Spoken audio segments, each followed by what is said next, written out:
यदि आपको वृंदावन वास मिल गया है तो अब जो है काम आदि भोगों पर शासन वृत्ति राखिए।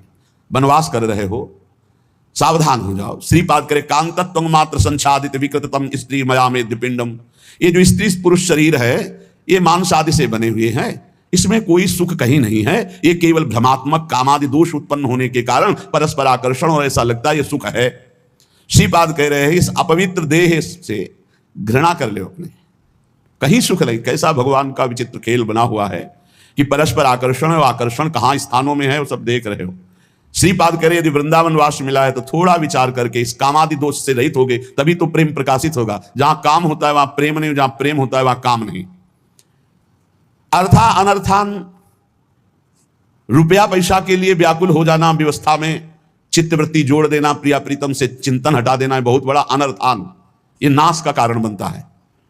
सहज स्वभाव में हमारी चिंतन वृत्ति भगवदाकार रहे प्रिया प्रीतम में, और जैसे वो रखे, महलों में राखो चाहे झोपड़ी में बांध। हमको प्रयास नहीं करना, व्यापार नहीं करना विरक्त होकर के। गृहस्थ होकर के यदि वृंदावन वास कर रहे तो व्यापार के लिए नहीं, भजन के लिए। वृंदावन वास भजन के लिए है। तो अब आप मान लो ऐसे धनी नहीं हो तो आप कुछ थोड़ा जो रिक्शा चला ले या जो भी ऐसे कार्य करके अपने परिवार का भरण पोषण करते हो, खूब भजन करते हैं, हम प्रणाम करते हैं। लेकिन यदि आपके पास खाने पीने की व्यवस्था है, आप विरक्त हैं, फिर आप व्यापार करते हैं, तो अनर्थात परिणाम में वो अनर्थ ही पैदा करेगा। देख लेना, जो संत शास्त्र गुरुजन कहते हैं वो परिणाम को बोलते हैं, परिणाम को। परिणाम ही हमारे जीवन का परम लक्ष्य है। तो परिणाम क्या होना चाहिए? प्रिया प्रीतम की प्रीति, प्रिया प्रीतम के लिए तड़पना, प्रिया प्रीतम की प्राप्ति के लिए रोना। लेकिन हमारी वृत्ति यदि अर्थ में, तो अर्थ में सबसे बड़ा दोष यह है कि वो संख्या पे वृत्ति चली जाती है।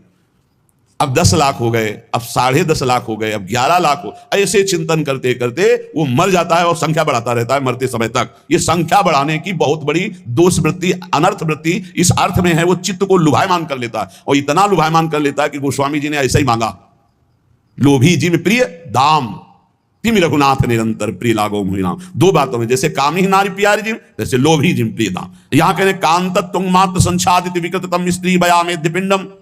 तुम्हारे शरीर या अन्य शरीर की तरफ जो आकर्षण है कुछ नहीं है, चमड़ी चिकनी और गंदगी भरी हुई है। काहे को व्यर्थ में अपने जीवन को वृंदावन में अपवित्र करते हो, नष्ट कर रहे हो। दूसरा धन, धन के लिए प्रयास, गृहस्थी में हो तो उचित प्रयास कर लो। अगर विरक्त हो तो जितना है उससे काम चला लो। मरना है, प्रिया प्रीतम के पास जाना है, और भगवान सबका भरण पोषण करते हैं। विश्वास करो, वृंदावन जब आए थे तो ना एक व्यक्ति का परिचय था, ना एक वस्तु पास थी, परम विरक्त संन्यास वेश। जब श्री जी ने स्वीकार किया और व्यवस्था की जरूरत थी, देखो आप सब बैठे हो, कभी किसी से गुरु कृपा से मांगने वाली बात ही नहीं, अपने आप वो सब व्यवस्था करती। तो भगवत व्यवस्था में अपना कोई अहम नहीं रहता। जैसे कभी एको बार स्मृति में नहीं आया होगा कि मेरी राधा के लिए कुनी, कभी नहीं। नहीं, श्री जी का विधान चल रहा है, मेरा तो कहीं कुछ नहीं है। अब जब शरीर छूटेगा तो ये थोड़ी ध्यान आएगा कि इसकी कौन देख रेख करे, क्योंकि हमने देख रेख किया ही नहीं, हमने बनाया ही नहीं, हमारा है ही नहीं। राधा राधा राधा, हमारी तो श्री जी हैं और श्री जी का चिंतन हो रहा है। अब श्री जी जो व्यवस्था की, उनकी व्यवस्था है, उन्हीं की व्यवस्था, उन्हीं को समर्पित। ये धन की जो बढ़ोतरी करने की भावना विरक्त होकर होती है, ये अनर्थ पैदा कर देगी आखिरी में। अरे तो गुजारा करो, केवल जिस पर तुम्हारा ममत्व होगा वही आखिरी चिंतन होगा। ममत्व का विषय श्री जी हो। देखो, जब कोई आवश्यकता होती है उसकी व्यवस्था श्री जी से होती है ना, बड़ा हृदय में शीतलता रहती है। देखो कितना स्वामी जी देख रहे हैं कि अगर आवश्यकता है, हमने देख रहे, एक एक बात को देख रहे। बिछाने वाले की आवश्यकता है कालीन की, तो 2 ही 4 दिन में कोई आ जाएगा, वो अपने आप कालीन आकर के कटवा करके रख जाएगा, बिना कहे बिना मांगे।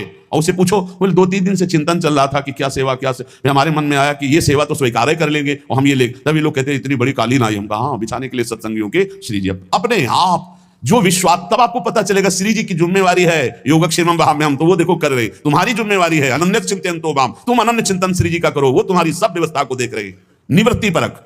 और जो गृहस्थी में है तो उचित कर्मों का धर्मानुष्ठान करते हुए अपने जीवन यात्रा को पूरी करें।